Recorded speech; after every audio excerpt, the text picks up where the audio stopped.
Le Da Fresh Morning, c'est 104.5 tonnes de bonne humeur. Tous les matins sur Urban FM. La meilleure radio de la capitale. La meilleure radio de la capitale. Avec René Ruth, le verset du jour nous emmène où? Bonjour la fraîche. On s'est déjà dit bonjour. Tu fumes l'huile ou quoi? L'huile est rare, je peux pas le fumer. Tu fumes l'huile, tu fumes le Pax ou tu fumes la moquette? L'huile est rare, la fraîche, c'est pas possible. Donc on va du côté des États-Unis, on va comparer deux acteurs, donc Denzel Washington et Tom Hanks. Tu penses que ça tient quand même l'idée qui n'a pas... Tu vas dire quoi? Que Non, Denzel c'est bon, Washington c'est ton a plus verset. de... Non, tu peux pas comparer Denzel Washington à Tom Hanks. Pourquoi? Parce que c'est le plus grand acteur du monde, de l'univers. Non, tu parles de qui d'abord? De Tom Hanks. De Tom Hanks. C'est comme ça que tu t'es trompé la dernière fois avec Meryl Streep.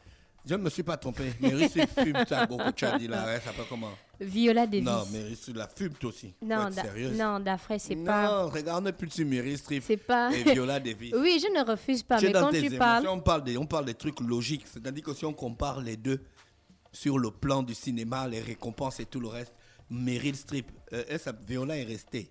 C'est Tom Hanks. Allons, Tom Hanks et Denzel Washington. Toi-même, tu vas voir qui reste aujourd'hui. Là, c'est toi qui fais, non? Oui. C'est toi qui lis, non? Oui. Tu vois, hein? Donc, on a Denzel Washington, qui est un acteur, réalisateur américain, qui est né le 28 décembre 1954. Et on a Thomas Jeffrey Hanks, a.k.a. Tom Hanks, qui est un acteur aussi, réalisateur américain, qui est né le 9 juillet 1956. Alors, pour les années de carrière, donc le premier film de Denzel, c'était... Denzel Washington, il est plus grand que Tom Hanks. Oui. Il est de 54. Il est de 54 et Tom Hanks de 56.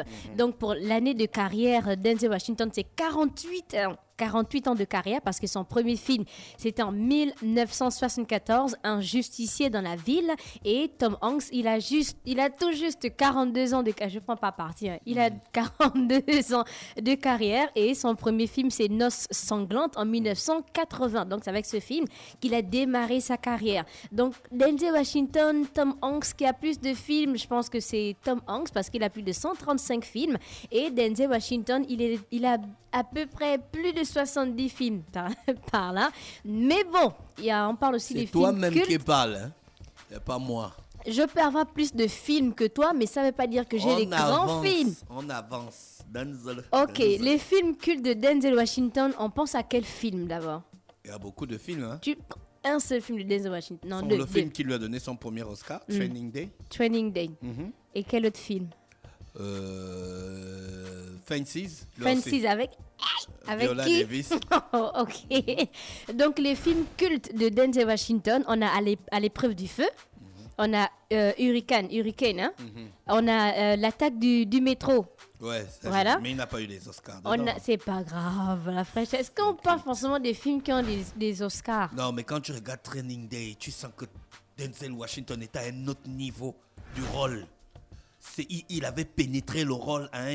C'est ça l'acteur. C'est-à-dire que tu ne sens même plus que là en face de toi, tu as Denzel Washington. Tu as un flic corrompu qui embête tout le monde. Tu vois. Mais oui, mais parce qu'après, avant pour la préparation tu te dis, bon, films, je vais l'aimer dans un autre film. Mais ça veut dire qu'il a bien préparé son rôle. Ouais, là, il a tué. Il a bien préparé son rôle, un peu comme Jeff Lever. Donc, il a aussi Philadelphia. Oui, Philadelphia avec Tom Hanks. Oui, l'affaire Roman. Il parle d'un homosexuel séropositif. On a Inside Man, on a Malcolm X. Inside Man, c'est ce qui a inspiré votre film que vous racontez partout là. La Casa del Papel. Ouais, Inside Man. La Casa del Papel s'est inspirée d'Inside Man avec Jodie Foster. Là, tu as le cinéma. Mais quel cinéma? Parle-moi du Niembois, je vais te laisser parler. Pas le cinéma, autre chose. Parle-moi du Niembois, je vais te laisser parler. On a American Gangster aussi. American Gangster, donc là où il joue le rôle d'Isaac Lucas. Frank Lucas, plutôt. Une affaire de détails aussi. Tu as regardé le film? Oui. Affaire de détails. The Little Things. On a Equalizer. J'ai le film là, c'est un grand film. Hein. Tu as suivi ça? J'ai commencé. Tu n'as pas suivi le film jusqu'à la fin, tu vas venir parler. J'ai commencé. Pour toi, quel est le plus grand film de Denzel Washington? Seulement là où il a l'Oscar. Le plus grand. Ok, mets là-bas les Oscars et autres à côté. On parle du rôle même de l'acteur. Mais tu parles le rôle, film, non? Oui.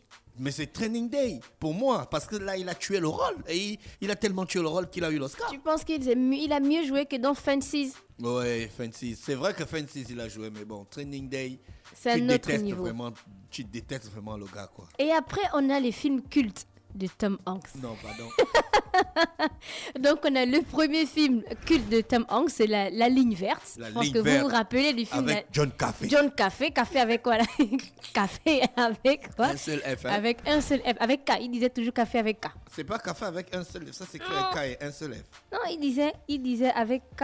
Ah bon, hein? Oui. D'accord, John Café. Donc, on a Apollo 13. Apollo 13, oui. Voilà, on a Seul le monde. Il est dedans avec Ed Harris. On a Seul le monde. Il faut sauver le soldat royal. Mais ça, c'est pas les films cultes. Mais si, ce sont les films cultes de... Tu penses à quel film culte quand on parle de Tom Hanks? Forrest Gump. Mais... C'est le numéro 1. Mais Dafré, je n'ai même pas terminé en fait. Je n'ai tu peux même parler pas de terminé. Tom Hanks, tu as Non. déjà cité 4 films, tu n'as pas cité Mais Forrest ce sont Gump. les films cultes, donc laisse-moi terminer par on a le Da Vinci Code. Ah, c'est un petit film. Non, c'est pas un petit film d'Afrique. Ah, Da Vinci Jamais Code, le c'est un Da Vinci petit- Code, c'est pas Tom ça. Ne Hanks peut pas lui-même, être. il va te dire que ça, c'est pas un film. Non, d'Afrique. C'est un truc que je m'ennuyais, je voulais aller en vacances, j'avais besoin d'un petit pognon pour acheter les chewing-gums. J'ai fait Da Vinci Code. Ça, c'est pas. Quand Tom Hanks dit qu'il tourne, c'est pas Da Vinci Code. Mais c'est un film culte d'Afrique. Non, c'est un faux C'est un film. film culte. Non, Le dis gars que qui a ça c'est écrit pour ton toi. article là, c'est un faux. Non, un dis faux que ça c'est journaliste. pour toi en fait. Parce qu'on juste allé sur plusieurs sites pour dire Ils quels t'ont sont les menti. films cultes de Tom Hanks. Ils t'ont Et à menti. chaque fois, Da Vinci Code revenait. Ça peut pas revenir à plus de 5 reprises. Et tu Ils me dis t'ont ça. menti. Non, on a Sully aussi de Tom Hanks. Donc dis Le ce gars, que c'est. Sully, c'est un petit film. C'est un film culte de C'est pas culte. Non, c'est un film. Non, un film culte, c'est un film référence dans la carrière d'un artiste. Mais à chaque fois, toi, tu vas parler d'Oscar. Là, il n'y a pas d'Oscar, mais c'est un grand film par rapport au rôle de la... Sully, c'est un faux film. Tu as vu les choses comme ça. On a Arrête-moi si tu peux, Arrête-moi si tu peux avec Leonardo DiCaprio. Pentagon Papers. Pentagon Dis-moi Papers que c'est un avec faux Meryl film. Non, Streep. dis que c'est Voilà, un faux ça, c'est un grand Non, film. dis que c'est un faux film. Mais je peux pas te dire que c'est un faux film.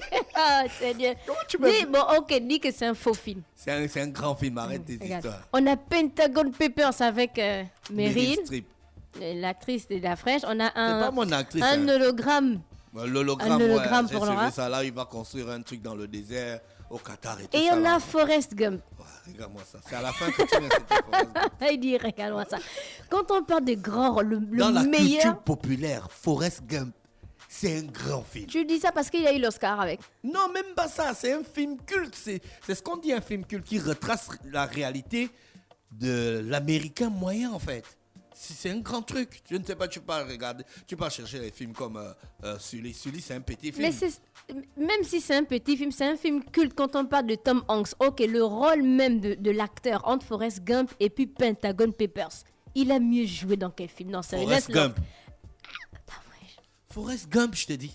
Non, là, tu parles sous l'influence de l'Oscar. Non, mais dans Pentagon Papers, ils ont eu des Oscars. Non, Meryl Streep a eu l'Oscar. non, là, je parle de Oscar personnel, Non, pas dans Tom du Hanks a eu film. trop d'Oscars. C'est le plus grand acteur du monde, je te dis.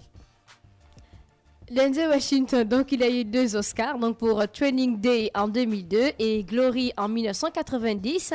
Et Tom Hanks aussi, il a eu 2 Oscars, donc un pour Philadelphia en 94 et Forrest Gump en 1995.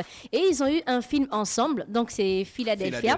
Donc il est avocat séropositif et aux côtés de Denzel Washington. Donc ce film, c'est le premier à exposer au grand public les problèmes, on va dire, liés au sida et aussi aux difficultés d'intégration des homosexuels, donc de la communauté LGBT. Après, on a le box-office, donc de Denzel Washington. On a Equalizer, donc le film a été un succès commercial qui a remporté 192,3 millions de dollars, alors que le budget était seulement de 73 millions de dollars. Et aussi, Malcolm X a eu un budget de 35 millions et a rapporté 73 millions. Bon, c'est vrai qu'il n'y a pas trop d'écart aussi hein, entre le budget et le box-office. Et pour Tom Hanks, donc Tom Hanks a généré au cours de sa carrière plus de 8 milliards de dollars au box-office mondial. Donc on a par exemple Forrest Gump qui a remporté près de 700 millions de dollars alors que le budget était de 55 millions. Tu sais comment ça s'est passé pour quand on paye Tom Hanks dans Forrest Gump? Je pense il avait un chèque de 10 millions de dollars et il a refusé le chèque de 10 millions de dollars en échange de 10% des recettes du film. Intelligent. Donc, et vu que le film a rapporté près de 700 millions, il a eu 77 millions en fait. Je pense que Et donc, il a misé, en fait, sur le film. Parce que ça pouvait être peut-être 100 millions de dollars ou encore 55 millions de dollars. Il n'aurait peut-être rien eu. Donc, pour lui, c'était quand même assez malin de dire il veut les 10% des bénéfices. Après, est-ce que c'est l'acteur même qui décide ou bien c'est le réalisateur? Non, l'acteur peut décider aussi. C'est des ententes, c'est des arrangements. Et pour Denzel Washington, il a gagné 40 millions de dollars pour son rôle dans Une affaire de détail. Donc, c'était le versus du jour, Denzel Washington et Tom Hanks. Pour toi, si on devait prendre un seul acteur pour jouer un film. Tu connais déjà. Non, je ne connais pas. Non, je ne connais pas. Je ne connais pas. Pourquoi? Parce que c'est le meilleur acteur Denzel que je Washington. connaisse. Après, mais ça, tu me demandes mon opinion, après tu viens parler. Non, en vrai, Denzel Washington fume Tom Hanks. Jamais tu fume Tom Hanks. Même là où tu dis ça, là, tu ne crois même pas. Tu sais que Tom Hanks, c'est la machine du cinéma. Oui, c'est vrai, c'est la machine du cinéma, mais je ne prends pas. Lui ne blague pas. Non, c'est un grand acteur. Merci Irène Ruth avec nous ce matin sur les 104.5 Urban FM, la station urbaine dans le Da Fresh Morning, le réveil matinal, le plus haut de la capitale sur la radio, la plus haute de la capitale. On va partir avec le horoscope des auditeurs. On se dit bye bye. Demain c'est vendredi, le mode Jordan sera activé. On continue la journée dans le Model School sur les 104.5 Urban FM, la station urbaine. Passez une bonne journée et n'oubliez pas de nous écouter sur notre site internet et sur nos applications. Chers auditeurs, Le Da Fresh Morning, c'est 104.5 tonnes de bonne humeur. Tous les matins sur Urban FM. La meilleure radio de la capitale. La meilleure radio de la capitale.